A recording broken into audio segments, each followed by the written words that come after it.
सह वीर्यं करवावहै तेजस्विनावधीतमस्तु मा विद्विषावहै।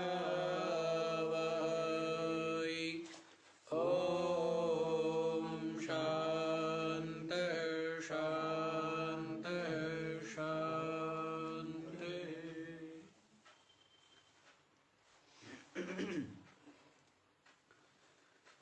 हाँ जी, क्या बतला दिया है कि यदि साधक का चित्त लक्ष्य से थोड़ा सा भी ईषद अपि थोड़ा सा भी हट जाए तो क्या होता है? जिस प्रकार से असावधानी के कारण हाथ से छूटी हुई गेंद सीढ़ी पर नीचे की ओर ही लुढ़कती चली जाती है, इसी प्रकार से ऐसा लक्ष्य भ्रष्ट चित्त क्या होता है? नीचे की ओर ही विषय वस्तु पद पदार्थ प्राणी स्थान आदि में क्या होता है? डूब जाता है, उनके ही राग से युक्त हो जाता है, उसमें ही बंध जाता है, उसमें ही क्या हो जाता है? बंध जाता है, उसमें जकड़ जाता है और इतना पराधीन, इतना असहाय, इतना निर्बल बन जाता है ये कि दुख भोगता रहता है और विविध योनियों में कष्ट उठाता है। तो ये सब क्या है? चित्त का अपने स्वरूप विचार से हट जाना, उसका परिणाम ये है। इसलिए जिज्ञासु को सावधानी पूर्वक निरंतर ब्रह्म विचार करना चाहिए। ये अनात्मा देहादि प्रपंच मैं नहीं हूँ, मैं इन सब का साक्षी हूँ, चेतन हूँ, आत्मा हूँ और ये संपूर्ण दृश्यमान प्रपंच असार मिथ्या ही है, ऐसा निश्चित बोध की ज्योति, बोध का दीप, बोध का भानु निरंतर हृदय में उदित रहना चाहिए। तो ये बात आपको बतला दी गई है। अब और देख लीजिए क्या समझा रहे हैं इसी बात को। 327वां श्लोक।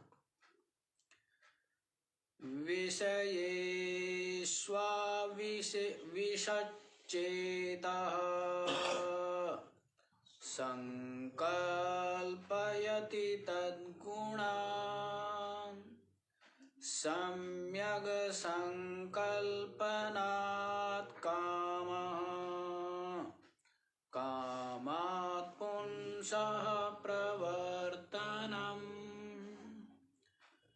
विषयेषु आविशत चेतः संकल्पयति तद्गुणान् सम्यक् संकल्पनात् कामः कामात् पुंसः प्रवर्तनम्। विषयेषु आविशत चेतः, जो चित्त विषयों में ही लगा हुआ है, जो चित्त कहाँ लगा हुआ है? विषयों में लगा हुआ है। तद्गुणान संकल्पयति, निरंतर क्या करता है? उन जो विषय है उन विषयों की प्रियता अप्रियता है, अनुकूलता प्रतिकूलता, प्राप्ति रक्षण है, उसका ही क्या करता रहता है? चिंतन चलता रहता है। जो चित्त विषयों में डूबा हुआ है, लगा हुआ है, तो निरंतर वही विषयों के ही जो गुण हैं उनका संकल्प करता रहता है, चिंतन करता रहता है। और उसका परिणाम क्या होता है? सम्यक संकल्पनात् कामः है। पूरी अच्छी प्रकार से जब उनका संकल्प होता है, अध्यवसाय होता है, निश्चय होता है कि ये मेरे अनुकूल है, ये सुख रूप है, सुखप्रद है, ऐसा जब क्या होता है? संकल्प हो जाता है, निश्चय हो जाता है, तो कामः, उसकी प्राप्ति की इच्छा। क्या होता है? प्राप्ति की इच्छा। उसकी विषय प्राप्ति की क्या होती है? इच्छा होती है। कामात् पुंसः प्रवर्तनम, और इच्छा के द्वारा क्या होता है? विषय प्राप्ति में पुरुष प्रवृत्त हो जाता है, लग जाता है।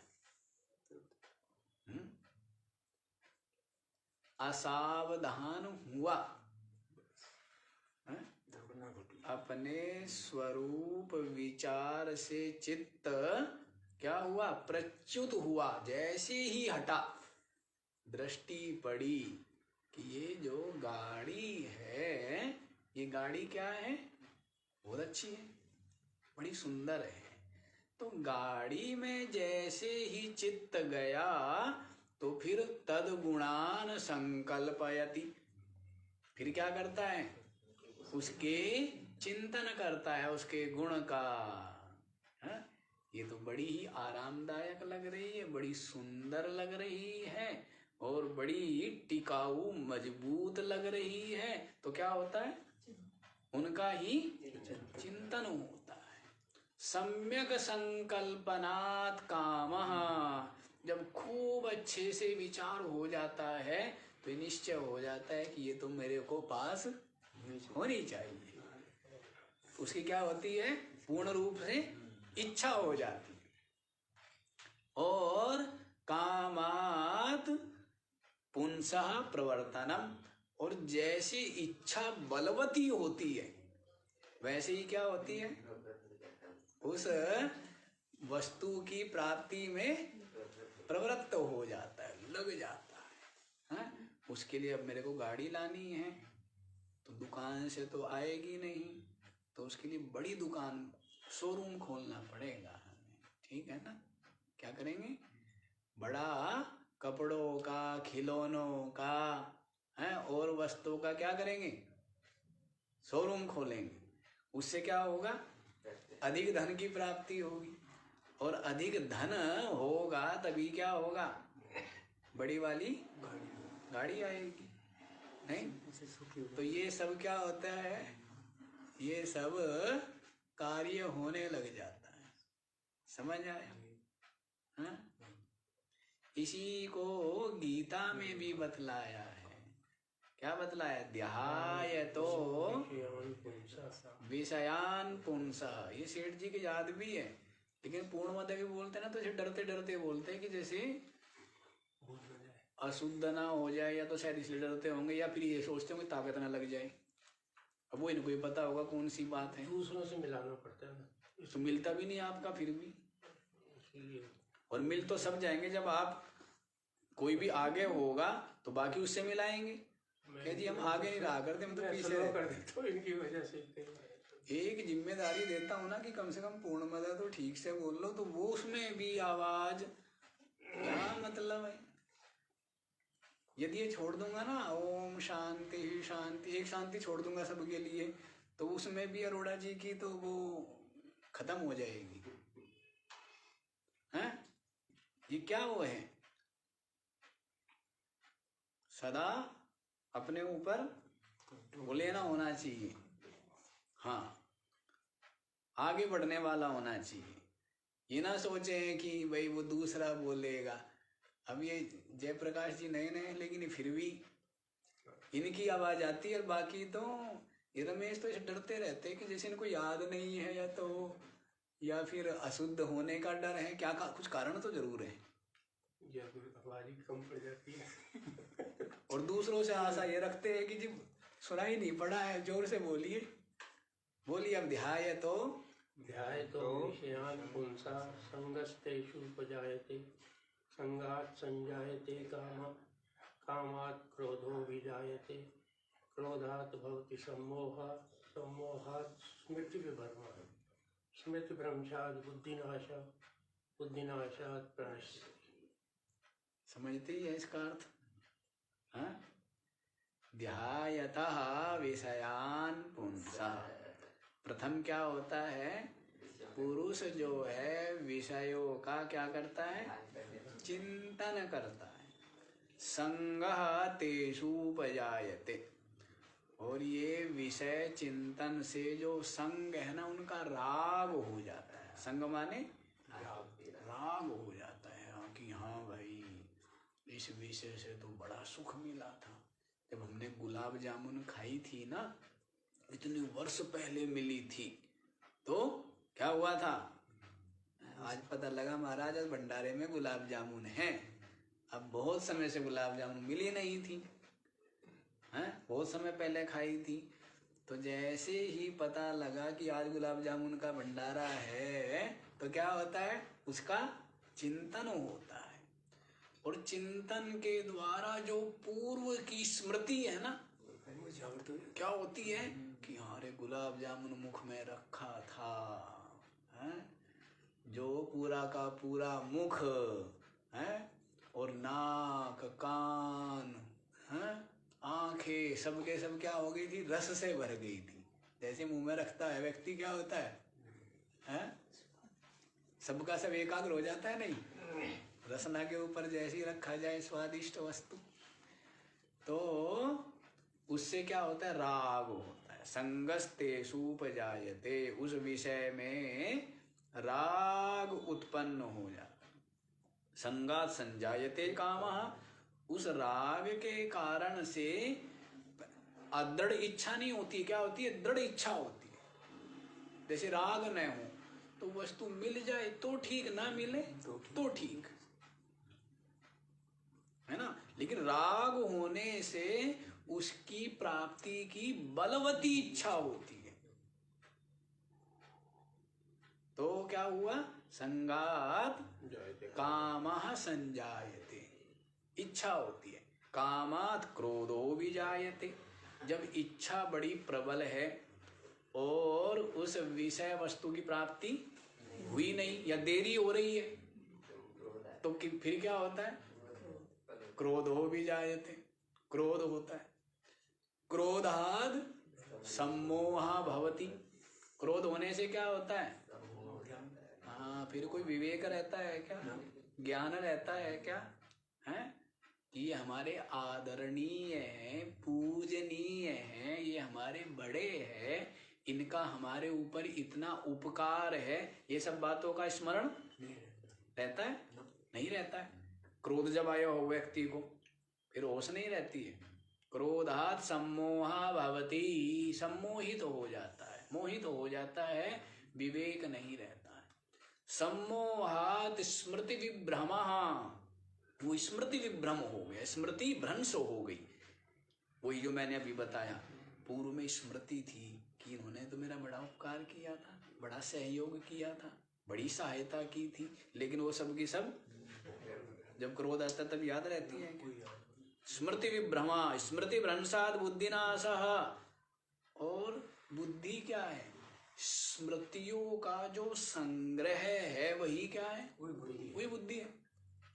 जो हम इतने विषय वस्तु हैं आदि को जानते हैं, जो कुछ भी हमने जाना है, समझा है, तो उन जाने हुए का जो स्मृति है, स्मरण है, याददाश्त है, उसी को क्या कहते हैं? बुद्धि। वही ज्ञान है। तो स्मृति भ्रंशात् बुद्धि नाशः, क्या हो जाता है? बुद्धि रहती है, बुद्धि नाश हो जाता है। बुद्धि नाशात् प्रणश्यति। जब बुद्धि नहीं है तो फिर क्या है? मनुष्य है क्या? क्या है वो? पशु ही है। सर्वनाश हो गया, विनाश हो गया। बुद्धि से ही क्या है ये? मनुष्य है। बुद्धि से ही तो मनुष्य है ना। सब कुछ जानता है, सब कुछ जानता है, उपकार करना जानता है। अपना कोई उपकार करे तो उसका क्या जानता है? उसका उपकार मानता है। तो यही मनुष्यता है। और जिसको कोई मतलब ही ना हो, केवल स्वार्थ सिद्धि, तो वो तो पशु ही है। पशु कोई मतलब है क्या? है? बल्कि पशु भी इतने कृतज्ञ नहीं होते जितना कृतज्ञ मनुष्य हो जाता है। तो मनुष्य नहीं है, वो राक्षस बोल दिया। इसीलिए एक अलग जीव की कल्पना की है, राक्षस। जैसे रावण आदि क्या थे? राक्षस थे ना, असुर थे। तो क्या इंसान नहीं थे? वो शरीर से तो मनुष्य ही थे, लेकिन बुद्धि इतनी मलिन हो गई थी कि वो क्या हो गए थे? राक्षस हो गए थे। इतना क्रोध, इतना अहंकार, इतनी दुष्टता, इतना स्वार्थ, इतना कपट, इतना घमंड। तो इस बुद्धि क्या हो गई? उतनी मलिन हो गई। इस कारण से मनुष्य होते हुए भी रावण राक्षस राज कहलाया। ब्राह्मण कुल में जन्मा था। हाँ, पिता तो ब्राह्मण जाति से है। पिता तो देखो तो ब्राह्मण थे।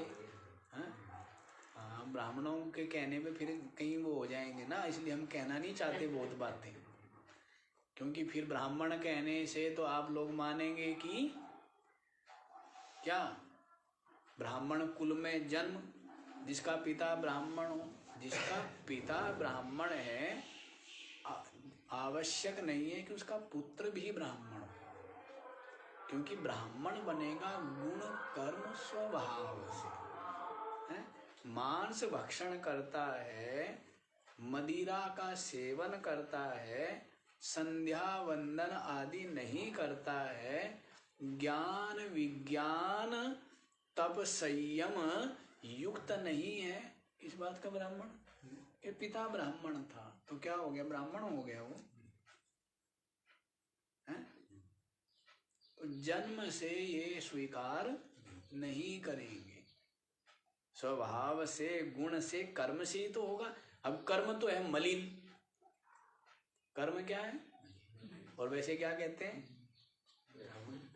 हाँ, तो ऐसे नहीं होता है। नाम तो रख दिया है कि क्या है कि भाई नाम है इसका निर्भय सिंह, और वैसे डरता है, वैसे डर जाता है। तो उसको क्या है? निर्भय सिंह। क्या नाम हुआ? वो कोई क्षत्रिय हुआ क्या? क्षत्रिय का मतलब क्या है? भय जिसके अंदर ना हो, जो दूसरे के हृदय में भय उत्पन्न करे, जो सामर्थ्यशाली हो, शक्तिशाली हो, धर्म रक्षक हो, हैं? और जो असहाय है, कमजोर है, उनकी रक्षा और सेवा करने वाला, उसको क्या कहेंगे? और जो कमजोर को सताता हो उसको क्षत्रिय कहेंगे क्या? है?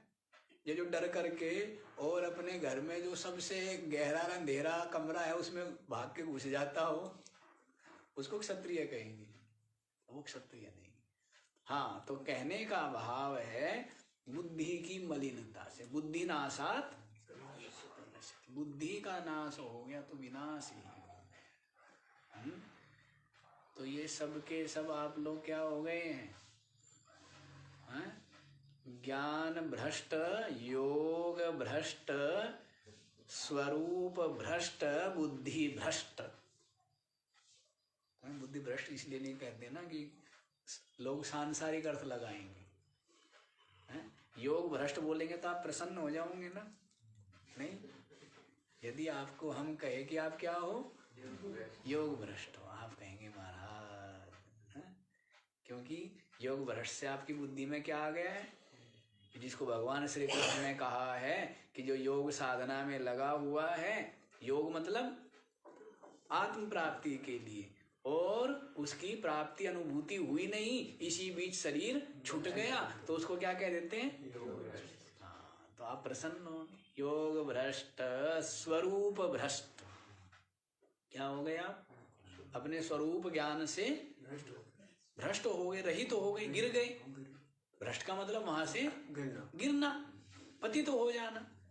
तो स्वरूप ज्ञान से भ्रष्ट होने से अपने को जीव मानता है, अपने को शरीर मानता है, अपने को पापी पुण्यात्मा, कर्ता भोक्ता, सुखी दुखी, जन्म मृत्यु वाला मानता है। किसके कारण से? क्या हो गया? स्वरूप ज्ञान से भ्रष्ट हो गया। और स्वरूप का ज्ञान हो गया तो फिर जानेगा कि मैं तो ब्रह्म हूँ, चेतन हूँ, अजन्मा हूँ, कर्ता भोक्ता भाव से रहित हूँ, निर्विकार चेतन सच्चिदानंद ब्रह्म हूँ। ये क्या है? ये वास्तविकता है, ये वास्तव में आप हो। क्या?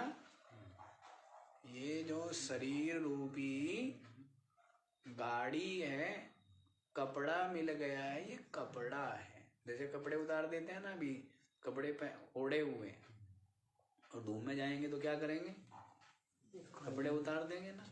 तो वैसे ही ये जो शरीर है, ये अपने इस जीव के कर्म फल भोग का आयतन है, स्थान है, और कुछ नहीं है। आपने जो कर्तृत्व भाव अभिमान युक्त होकर कर्म किए हैं, उनको भोगने का स्थान क्या है? ये शरीर है। भोगने का साधन क्या है? ये इंद्रिया और मन, अंतःकरण है। कर्म फल भोग का स्थान स्थूल शरीर, कर्म फल भोग का साधन ये इंद्रिया सूक्ष्म शरीर मन है ना। और आप नहीं, आप तो साक्षी। और जो अज्ञान का अभिमानी चेतन है, वही क्या भोगने वाला है, जिसको कारण उपाधि कहेंगे, कारण शरीर कहेंगे। स्थूल शरीर आयतन है, सूक्ष्म शरीर साधन है, कारण शरीर अभिमानी चेतन भोक्ता है। ये जीव, वही जीव है। और आप साक्षी कूटस्थ चेतन आत्मा हो। ऐसा कारण शरीर जो अज्ञान है, और उस अज्ञान को अपने में स्वीकार कर लेना है ना। अविद्या विशिष्ट चेतन को क्या बोलते हैं? जीव बोलते हैं ना। तो अविद्या क्या है? अज्ञान। उससे विशिष्ट माने युक्त, संयुक्त, उसमें तादात्म्य, उसमें एकाकार हो जाना। यही क्या है? यही जीवत्व है, यही कारण शरीर है, यही उपाधि है। और आप विशुद्ध चेतन है, ऐसा बोध, ऐसा ज्ञान आपका सुरक्षित रहे तो आप क्या हैं? आप मुक्त हैं। ना आपका जन्म, न आपकी मृत्यु, न आप बूढ़े और न आप जवान, न आप बच्चे हैं, ना आप रोगी, ना आप स्वस्थ, न आप धनी, न आप निर्धन। आप क्या हो? साक्षी चेतन। ये निरंतर स्मृति, ये बोध, ये विवेक, ये समझ, ये ज्ञान, ये चिंतन सुरक्षित रहना चाहिए। बोलते हुए भी, देखते हुए भी, सूंघते हुए भी, चखते हुए भी, चलते हुए भी, लेते हुए भी, देते हुए भी। ये बोध सुरक्षित रहे, सब उपाधियां में हो रहा है। ये उपाधि अलग है, इंद्रियों के द्वारा समस्त व्यवहार हो रहा है, मन बुद्धि इंद्रियों के द्वारा, और मैं साक्षी प्रकाशक तो मैं ही हूँ। पुस्तक पढ़ी जा रही है किसके प्रकाश में? सूर्य के प्रकाश में। प्रकाशक कौन? सूर्य है ना। तो वैसे ही मन बुद्धि इंद्रिया शरीर विषय वस्तु सबका प्रकाशक कौन? साक्षी, मैं चेतन आत्मा। बताओ, इतनी मोटी मोटी पोथिया पढ़ दी आपने, हैं? इतनी सी बात, इतनी सी बात बुद्धि में ठहरती है, फिसल जाती है। क्या होती है? फिसल जाती है। क्यों फिसल जाती है? उसका कारण यही है कि बाहर का जो राग है ना, वो अधिक है बुद्धि में, इसलिए फिसल। और कोई कारण? अच्छा, और कोई कारण है तो बताओ। कान में बता दो हमारे, है कोई कारण? कोई कारण नहीं है। केवल बाह्य दृश्य जगत में जो राग अनुराग प्रीति है, इसके अतिरिक्त जैसे आपके बेटे की समझ में आता है कि उस संगति में, उन दुष्टों की संगति में नहीं बैठना है, समझ में आता है, लेकिन वो समझ, वो ज्ञान फिसल जाता है, फिर वो वहीं पहुंच जाता है। क्यों पहुंच गया है? क्योंकि आपने कहा है और उसने स्वीकार किया है, लेकिन उसकी बुद्धि के आंतरिक धरातल पर ये निश्चय है कि वे सब जो साथी लोग हैं वे तेरे हितैषी हैं। जिस क्षण बुद्धि के अंतस धरातल पर ये निश्चय हो जाएगा कि वे सब के सब दुष्ट, स्वार्थी है, कपटी है, तब तो वैसे ही इस दृश्य जगत में सब आ गया। व्याख्या क्या करूं? हैं? आपकी मकान, दुकान, गाड़ी, घोड़ा, आपके परिवार जिनको आप अपने मानते हो, क्या करते हो? अपने मानते होंगे, है ना? होंगे, पता नहीं किस बात में है। रोटी बना के खिला देते इसलिए क्या? तो फिर तो हमारा परिवार बहुत बड़ा, हमें दुनिया रोटी बना बना के खिलाती है, हैं? तो सारा ही हमारा परिवार है। नहीं, पता नहीं किस बात में आपने न रोटी भी वो नहीं बनाते, रोटी भी कोई और ही बना के खिलाता है। नहीं, घरों में तो किस बात में आपने? बड़े आश्चर्य की बात है। तो ये सब क्या है? यही राग जो है ना, बाह्य,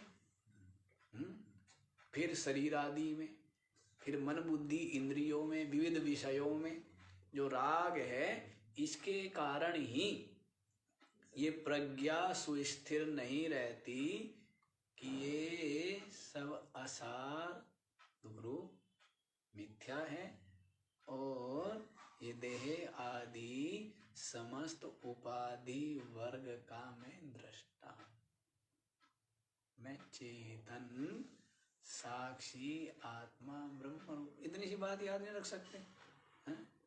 इतनी बातें याद रखते हो आप, हैं? तिजोरी के इस कोने में ये रखा है, उस कोने में ये रखा है।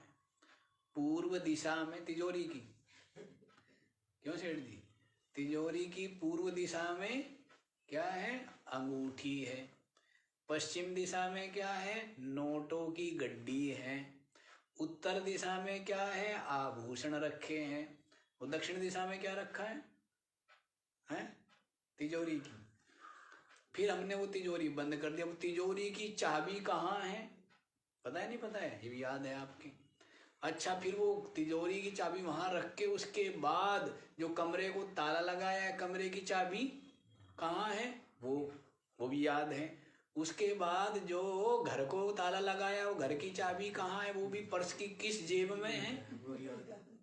सब याद है? नहीं है? आप लोग कहोगे महाराज आपको क्या पता है कोठी वोठी की बातें? अरे कोठी में हम नहीं रहते बोले, लेकिन कोठी वाले तो हमारे पास रहते हैं, हैं? कोठी वाले तो आते हैं ना। तो ये है, इतनी बातें याद रख लेंगे, लेकिन इतनी सी बात याद नहीं रख पाएगा कि ये संपूर्ण दृश्य जड़ अनात्मा है और मैं चेतन साक्षी आत्मा। इतनी सी बात याद नहीं रहती। कठिन काम है क्या? कोई कठिन काम नहीं है विचारवान के लिए, और जो मूढ़मती है उनके लिए तो कठिन ही है। उनके लिए तो क्या है? कठिन ही है। तो समझ आ गई है ये बात? क्या बात? बुद्धि नासात प्रणश्यति, नीचे की नीचे और ही गिरता चला जाता है बुद्धि का नाश। तो वैसे ही जो चित्त विषयों में क्या है? आविशत लगा हुआ है, तो उन विषयों के ही गुणों का क्या करता है? चिंतन करता है। और चिंतन करने से क्या होता है? उनकी कामना होती है। क्या होगा? जब उन विषयों का चिंतन करेंगे तो क्या होगी? कामना होगी। और कामात् पुंसः प्रवर्तनम, जब कामना बलवती होती है तब क्या होता है? पुरुष का उसकी प्राप्ति में प्रयत्न हो जाता है, उसमें वो प्रवृत्त हो जाता है, लग जाता है, और अपने स्वरूप को भूल जाता है। देखो आप ये देखो कि क्षण भर की असावधानी, अभी आप जैसे भजन करने बैठे, साक्षी भाव का अभ्यास करने बैठे, और थोड़े से असावधान हुए तो फिर क्या हो जाता है? मकान। अच्छा, मकान में तो टूटी भी खराब है, हैं? टूटी के लिए प्लम्बर बुलाना पड़ेगा। अरे प्लम्बर तो बेचारा बहुत गरीब है। अरे वो प्लम्बर भी जो है उसकी तो घरवाली बीमार है। अब आप देखो, ये देखो कि जिनका कहीं से कहीं तक कोई संबंध नहीं है, वहां जाएगा चित्त। साक्षी भाव में का अभ्यास करना था कि मैं समस्त ये संकल्पों का भी क्या हूँ? साक्षी। ये समस्त देह इंद्रिय प्राण आदि मन बुद्धि और इनके विचारों का भी साक्षी हूँ। वहां से थोड़ी सी असावधानी हुई तो क्या हुआ? घर में पहुंचा, घर में टूटी खराब है, टूटी वाला ही ले लो। टूटी ठीक करानी थी। प्लम्बर बेचारा क्या है? बहुत गरीब है। और फिर अचानक से ध्यान आ गया उसकी स्त्री, कोई मतलब उसकी घरवाली टूटी ठीक करके जाएगी।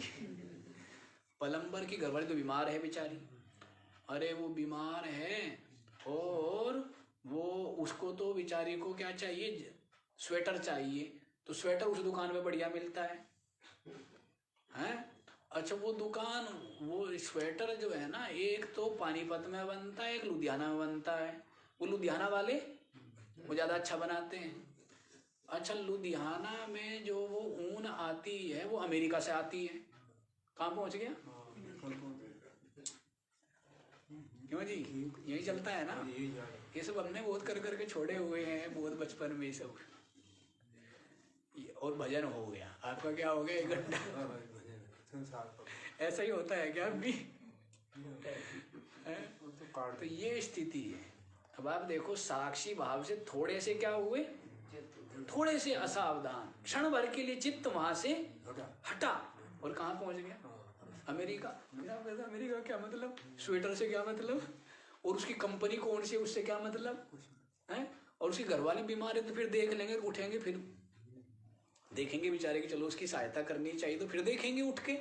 अभी वो भजन में ही होगा क्या सारा काम? अच्छा, प्लम्बर का भी फिर देखेंगे, और टूटी का भी फिर देखेंगे, मकान का भी फिर देखेंगे। अब कम से कम क्या देख लो जिसके लिए बैठे हैं।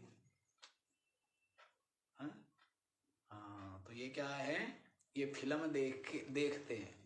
क्या करते हैं? फिल्म देखते हैं। अपने मन में ही फिल्म होगी ना, उस फिल्म को देखते रहते हैं। और उस फिल्म में ही कहते हैं महाराज 2 घंटे समाधि ध्यान बड़ा अच्छा लगा है।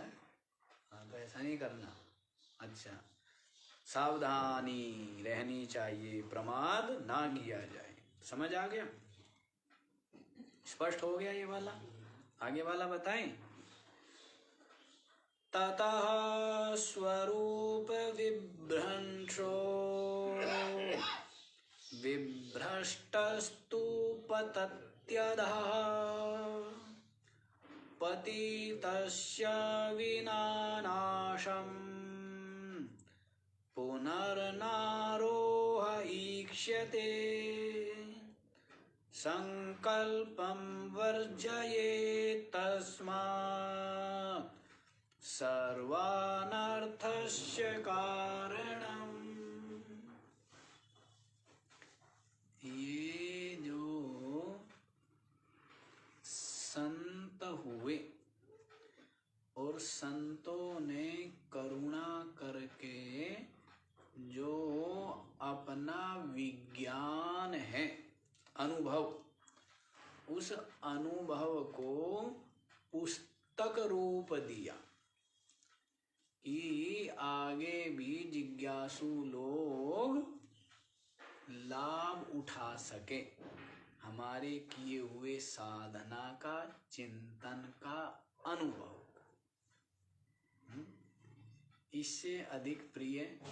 लेकिन आप तो हमारे सत्संग को जो है ना, एक जगह मिले मिठाई, दूसरी तरफ हो रहा हो सत्संग छोड़ के सब कहाँ मिले? इतना मूल्यहीन है क्या हमारा सत्संग? मिठाई क्या उसका कुछ है नहीं, इतना मूल्यहीन है। सबसे मूल्यवान इस जगत में, सबसे मूल्यवान क्या है? केवल सत्संग। और जगत में नहीं, ब्रह्मलोक का ऐश्वर्य बीच के सामने क्या है? फीका है। जिज्ञासु के लिए, सबके लिए नहीं है, संसारी के लिए नहीं है। संसारी की बात नहीं है, किसकी बात है? जिज्ञासु के लिए सत्संग के सम्मुख ब्रह्मलोक का भोग ऐश्वर्य भी क्या है? नीरस है, फीका है, नहीं है। यदि यहाँ पर भी आप आ गए हैं ना, यहाँ पर आ गए मतलब आपकी बुद्धि में निश्चय हो गया है और ऐसा सत्संग में आपको रस मिल रहा है, तो आप समझो बहुत बड़ी बात हो गई है। बहुत अच्छी स्थिति में आपकी बुद्धि आ गई कि आपके लिए सबसे मूल्यवान, सबसे प्रिय, आनंददायक, सबसे मीठा क्या होना चाहिए? सत्संग। कितना मीठा है इसके सामने मीठा है। कितनी बड़ा दुख हो, प्रतिकूलता हो, यदि ज्ञान है ना तो आपका स्वाद बना रहता है, सुख बना रहता है, शांति बनी रहती है। और कोई घटना प्रतिकूल हो गई हो, गुलाब जामुन है मुख में रखा है, क्या लगता है? मीठा लग रहा है, मीठा लग रहा है। पुत्र की मृत्यु हो गई या व्यापार में उतना घाटा हो गया, ये समाचार सुना और भोजन कर रहे हैं, भोजन करना पड़ रहा है, मुख में गुलाब जामुन रखा है, मीठा लगता है? वो है आपका गुलाब जामुन, इतना मीठा है कि उस गुलाब जामुन रूप जो मिठाई है उसका स्वाद छोटी सी बात ने बिगाड़, अपमान हो गया आपका। मान लीजिए कहीं गए किसी पार्टी विवाह में और वहां पर आपको पूछा नहीं, अब आप आ गए हैं तो भाई रुकना पड़ेगा, जा भी नहीं सकते। वहां पर मिठाई आप खा रहे हैं, स्वाद आ रहा है क्या? स्वाद आ रहा है? नहीं आ रहा है। तो छोटी सी बात ने मजा क्या कर दिया? किरकिरा कर दिया।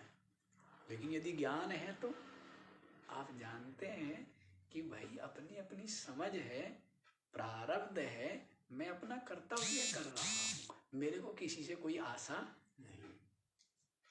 मैं आया हूं मेरा सम्मान करना न करना एक तो प्रारब्ध है, दूसरा उनकी अपनी बुद्धि है, तीसरा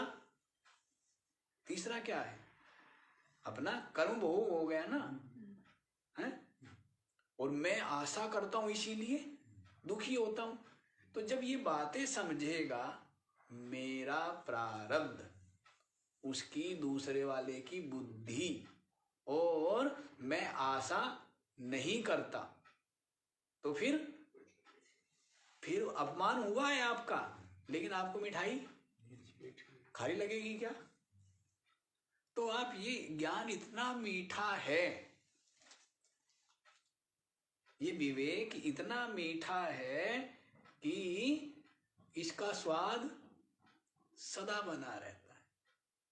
कितना ही दुख, कितनी ही प्रतिकूलता, कितना ही अपमान, निंदा आदि हो, तो भी मिठाई बनी रहती है ना। और ये मिठाई जो है बाहर वाली, ये क्या हो जाती है? थोड़ा सा अपमान हो जाए, थोड़ा सा कोई दुर्वचन कह दे तो क्या हो जाती है? खारी हो जाती है, फीकी। हाँ, तो ये कौन मीठा कौन हुआ फिर? ज्ञान मीठा हुआ ना, सत्संग मीठा हुआ। हाँ जी, समझ आ रहा है? मीठा कौन है? हाँ, तो सुनो सत्संग, सुनो, देखो क्या कह रहे हैं, कितनी मीठी बात है। ततः स्वरूप विभ्रंशः, वो बतला दिया इसका। अच्छा बताया। विभ्रंशः विभ्रष्टः तु पतति अधः पतितस्य विनाशं पुनः न आरोहः ईक्ष्यते संकल्पं वर्जयेत् तस्मात् सर्व अनर्थस्य कारणम्। ततः स्वरूप विभ्रंश। हाँ जी, कहानी सुन रहे हैं ना? क्या कहानी सुन रहे हैं? उतरने की कहानी सुन रहे हो या गिरने की कहानी सुन रहे हो? कल बताया था ना, चढ़ना, उतरना और गिरना। तो आपके साथ क्या हुआ है? गिरना हुआ। स्वरूप से गिरे, बताया था ना, अपने स्वरूप का अज्ञान से कहाँ गिर गए? जीवत्व में गिर गए। जीव भाव, अहंकार, मन बुद्धि, इंद्रिया, प्राण, शरीर, विषय, वस्तु, व्यक्ति, इन सबको में अहमता, ममता, ये क्या हो गया? आपका गिरना हो गया। और ज्ञानी उतरता है। ज्ञानी क्या करता है? उतरता है। व्यवहार के समय उतर जाता है, और वैसे तो अपने स्वरूप में आरूढ़ रहता है। वैसे क्या रहता है? वैसे तो अपने चिदात्म स्वरूप में निरंतर ही उसका चित्त आरूढ़ है, निरंतर ही आरूढ़ है। मैं चेतन साक्षी आत्मा, ऐसा आरूढ़ है। लेकिन वो उतरना भी जानता है और चढ़ना भी जानता है, और आरूढ़ तो है, होना जानता ही है। बताया था ना, आरूढ़, आरुरुक्षु और पतित। तो आपका ये क्या बतला रहे हैं? गिरना बता रहे, कैसे ऐसे गिरता चला जाता है। जैसे एक क्षण भर के लिए स्वरूप निष्ठा प्राप्त कराने वाला स्वरूप चिंतन छूटा, वैसे ही क्या हुआ? वैसे ही क्या होता चला जाता है? गिरता चला जाता है। विषय में चित्त चला जाता है, और फिर उनके ही अच्छे बुरे का चिंतन करता है। फिर अच्छे बुरे का चिंतन करता है तो उसको पाने की इच्छा होती है, फिर प्राप्ति के लिए प्रयत्न करता है, और इस तरह स्वरूप विभ्रंश, अपने स्वरूप से क्या हो जाता है? वो भ्रष्ट हो जाता है, गिर जाता है। विभ्रष्टः तु पतति अधः, और जो वहां से भ्रष्ट हो गया है, विभ्रष्ट हो गया है। अधः एव पतति, नीचे की ओर ही, जैसे सीढ़ी से गिरी हुई गेंद क्या होती है, वैसे ही अधः पतति, नीचे ही गिरता चला जाता है। पतितस्य विनानासम, और जो पतित है उसका क्या होता रहता है, नाश ही होता है। पुनर्नारोह ईक्षते, और पुनर आरोह माने ऊपर चढ़ना, कि न ईक्षते, वो किसी प्रकार की संभावना न होती, नासम विना, नाश के अतिरिक्त, अर्थात नाश ही होता है। जो विभ्रष्ट है, पतित है, उसका क्या होता है, नाश के अलावा पुनर्आरोह की क्या है, ना ईक्षते, कहीं भी, कभी भी देखा नहीं जाता है। समझ आया?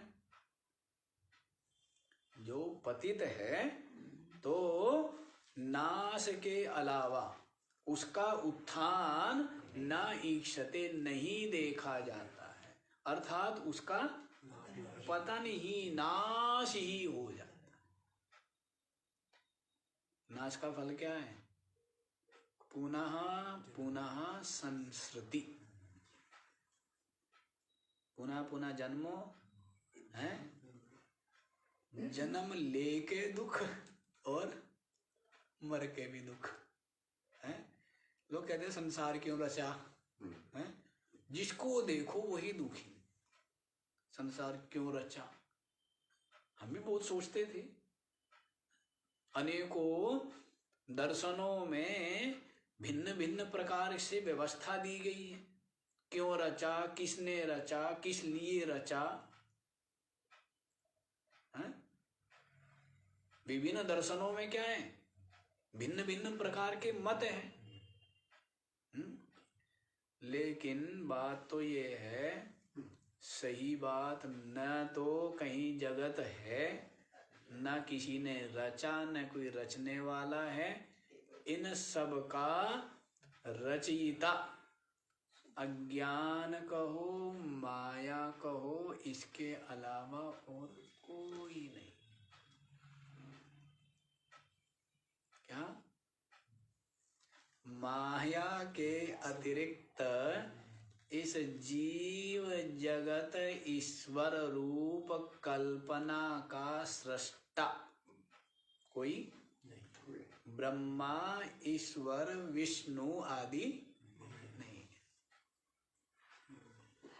माया स्वयं कल्पित, और ये सबका सब माया कल्पित। सबका सब क्या है, और वास्तव में बस मैं ही हूं, अकल्पित, माया रहित, माया परे कौन है, बस मैं ही। न मुझ में माया थी, न है, न हो सकती। न मुझ में जगत था, है, न हो सकता। न मुझ में जीवपना है, था, न हो सकता। न मुझ में बंधन, दुख, क्लेश था, है, हो सकता। हो सकता है क्या? इस सब का सब अज्ञान माया से मुझ में भास रहा था। गुरुदेव की कृपा हुई, सारा भ्रम निवृत्त हो गया, और मैं विशुद्ध बोध सच्चिदानंद मुक्त स्वरूप ही हूं। स्वप्न देख रहा है, पसीना पसीना हो रहा है, चिल्ला रहा है, बचाओ बचाओ बचाओ। लेटा हुआ है, पास में बैठा हुआ व्यक्ति उसको हाथ हिला करके जगा देता है। वो उठता है, उठ करके क्या करता है, उसको दंडवत प्रणाम करता है। क्या करता है?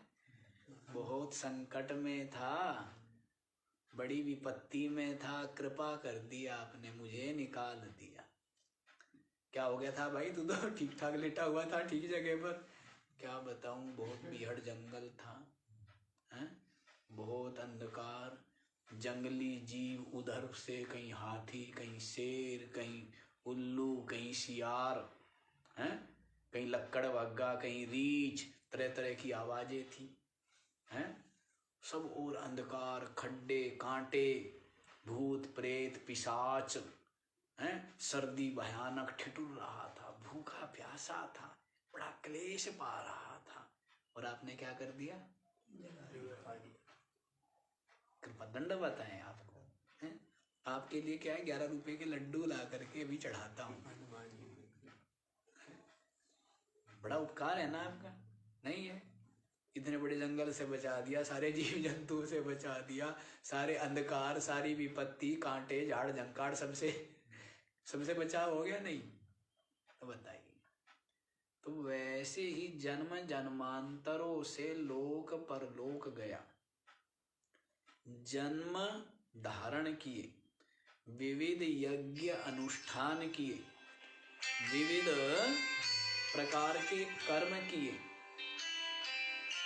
ठिठुर ठिठुर करके, आवाज बंद करनी नहीं आती आपको, बस इसको बटन दबा दो, हो गया। तो सर्दी में ठिठुर करके नदियों में स्नान किया, जिससे कि मेरे सारे पाप दूर हो जाए, और बहुत लंबी लंबी पैदल बड़ी ही जटिल दुर्गम यात्राएं की, निष्पाप होने के लिए तीर्थ किए, हैं? विविध कर्म किए पेट भरने के लिए, मकान बनाया, स्त्री को लाया, संतान उत्पन्न हुई, उनसे सुख की आशा की, और मर गया, और फिर यही जन्म, इसी प्रकार चलता रहा। हे गुरुदेव, आपने कृपा की और बैठे बिठाए सारे बंधन, भ्रम, असहंति, क्लेश, जन्म मृत्यु, हैं? भटकाव, सबसे क्या कर दिया? सबसे बताइए, है इस ज्ञान के बराबर कुछ? समीप भी है क्या? आसपास भी है इसके? हैं? धन संपदा, पद प्रतिष्ठा, गाड़ी घोड़ा, कर्म उपासना, विविध लोक परलोक, इसके ज्ञान के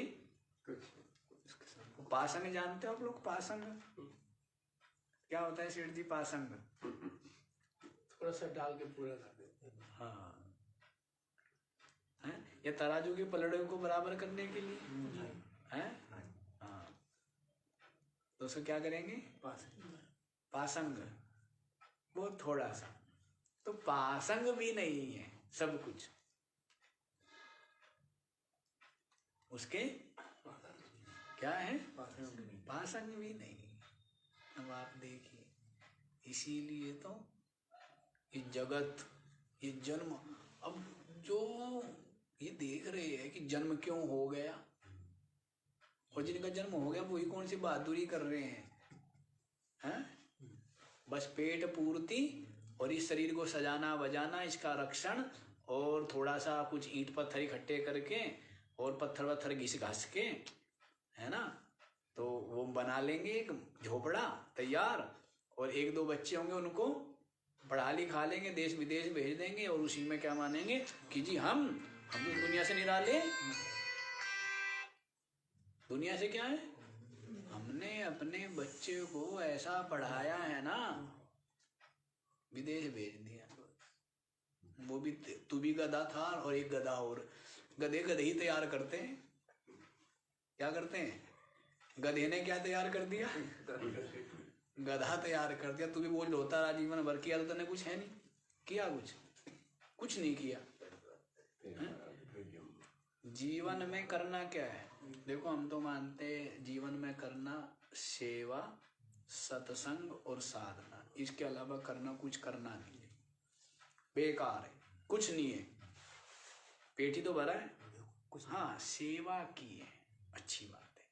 किसी जीव को क्या किया, सहायता की, दुख दूर किए हैं, उसका सहयोग किया, या तो ये सार है जीवन में, सेवा सार है। या फिर सत्संग, और ये सेवा का भी और साधना का भी बोध संस्कार कहाँ मिलेगा, सत्संग से ही मिलेगा। सत्संग तो, सत्संग की तो कोई महिमा ही नहीं है। और उससे ही साधना, साधना क्या, नाक आंख बेचने की बात नहीं है, हैं? भ्रकुटी संयम कर ले दर्शन, हैं? देखत निरखत मन हो परसन, हैं? ये भ्रकुटी आदि ध्यान नहीं कराते हैं, या आज्ञा चक्र सहस्रार आदि में ध्यान करवाए, क्या है, साक्षी भाव। साधना क्या है, साक्षी, कि मैं सबसे अलग, सबका साक्षी, चेतन आत्मा ब्रह्म, यही साधना है। यही क्या है, यही साधना। चलो जी आज इतना ही रख लो, आगे वाली बात रह ही गई है, उसको फिर देख लेंगे। आज इतना ही, बाकी का विचार। ओम पूर्णमदः पूर्णमिदं